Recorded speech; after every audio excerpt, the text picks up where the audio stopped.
న్యాయపరమైన చిక్కులను కూడా చర్చించుకొని ఇవ్వాల్సి ఉంటుంది. ఇప్పుడు ఎనాలిసిస్ చేసి ఇచ్చిండ్రు వాళ్ళు. ఇప్పుడు ఎక్స్పర్ట్స్ కమిటీని అందుకే వేసినాం. కంప్లీట్ డేటా ఎనాలిసిస్ చేసి ఇప్పుడు నేను ఎలా చెప్పగలిగిన 3.9% దే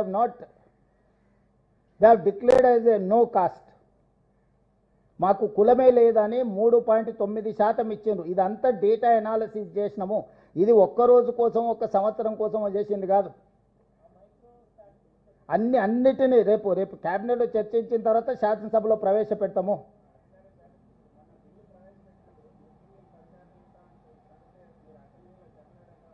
ఏంది ఎవరు చెప్పిన? ముస్లింలకు అసలు రిజర్వేషనే లేదు. మత ప్రాతిపదికన 0 రిజర్వేషన్. అవగాహన రాహిత్యంతో మాట్లాడుతున్నారు. ముస్లిం ప్రాక్టీస్ మతం అనేది నీ ఆచరణ.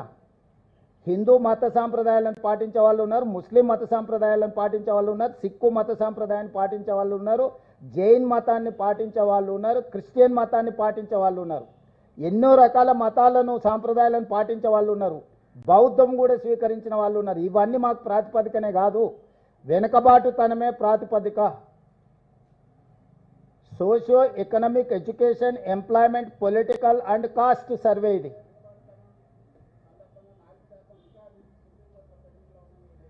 ఎవరు చెప్పారండి? ముస్లిం రిజర్వేషన్ ఎప్పటి నుంచో ఉంది. ఈ గ్రూప్ మాత్రమే 4.8. That is not for Muslims, that is for backward caste. మీ ఇంటర్ప్రిటేషన్లోనే, మీ అనువాదంలోనే తప్పులు ఉన్నాయి. గతంలో ఏబిసిడి ఉండేది, ఇప్పుడు ఈ యాడ్ అయింది. ఏబిసిడిలో దూదేకులు ఎప్పటి నుంచో రిజర్వేషన్ ఉంది, మీకు తెలుసు కదా? తెలుసా మీకు? చాలామంది ఉన్నారు. 1979 నుంచి రిజర్వేషన్లు ఉన్నాయి ముస్లింలకు. చాలా కులాలు ఉన్నాయి. దగ్గర పూర్తి డేటా ఉంది. ఏ ఏ ఏ సామాజిక వర్గాలు ఉత్తరప్రదేశ్లో ఉన్నాయో నేను చదివి వినిపిస్తాను. ఎన్ని కులాలు ఉత్తరప్రదేశ్లో ఉన్నాయో. అంటే బీజేపీ వాళ్ళు తొండివాదన చేయడానికి బయలుదేరారు. మధ్యప్రదేశ్లో 87 కులాలు ఉంటే దీంట్లో దాదాపుగా వీళ్ళకు 38 కులాలు ముస్లింలకు సంబంధించిన ఉపకులాలు బీసీ రిజర్వేషన్లు అనుభవిస్తున్నారు మధ్యప్రదేశ్లో. ఉత్తరప్రదేశ్లో 5 ముస్లిం కులాలు అనుభవిస్తున్నారు. ఫకీర్, మెమిన్, ముస్లిం కాయస్, హజాం, షేక్, సర్వారి. ఈ ముస్లిం కులాలు ఉత్తరప్రదేశ్లో నరేంద్ర మోడీ ప్రాతినిధ్యం వహించే రాష్ట్రంలో ఉన్నారు. గుజరాత్లో 28 కులాలు ఉన్నాయి. మొత్తం చదివినిపిస్తామంటే వినిపిస్తా. అదేవిధంగా బీహార్లో ప్రతి దగ్గర, మహారాష్ట్రలో ఈరోజు తొండివాదన చేయడానికి బీజేపీ వాళ్ళు బయలుదేరినరు. మొత్తం రీసెర్చ్ అనాలిసిస్ ఉన్నది నా దగ్గర.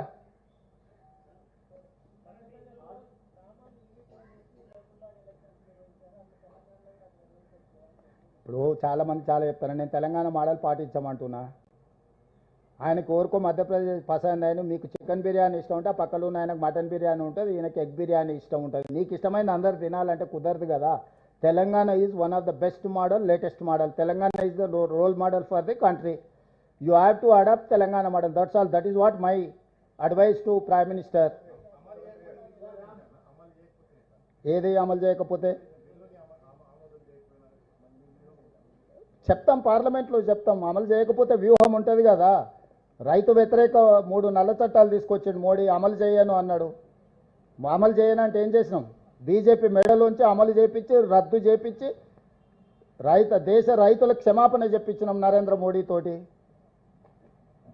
మొదట్లో వాళ్ళు అట్లనే అంటారు, బిగుసుకుంటారు. మేము కులగణన చేయమన్నారు. సుప్రీంకోర్టులో పోయి అఫిడవిట్ ఫైల్ చేసిండ్రు, మేము కులగణన చేయము అని.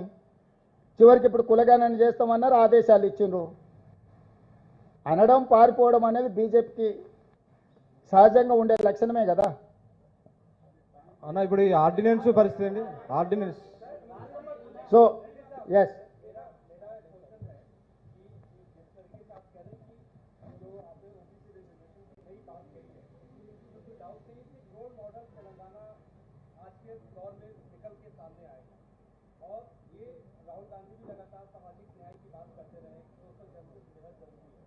सोशल जस्टिस बेहद जरूरी है, उसको लेके आपने एक बड़ा फैसला लिया है। 23% से लेके 42% तक की आपने बात कर दी है। दिल्ली में कल आप पार्टी आला कमान के नेताओं से भी मुलाकात करने वाले हैं। यहाँ पे तमाम बड़े नेता शामिल होंगे। आपने पहले अपने भाषणों में कहा कि सोनिया जी का विजन हम तेलंगाना में आगे लेकर बढ़ाएंगे। सोनिया अम्मा कह के हमेशा आप बुलाते हैं उनको रहें। सवाल ये है कि किस तरीके से कल अपने आला कमान को ये सारी बातों को बताएंगे।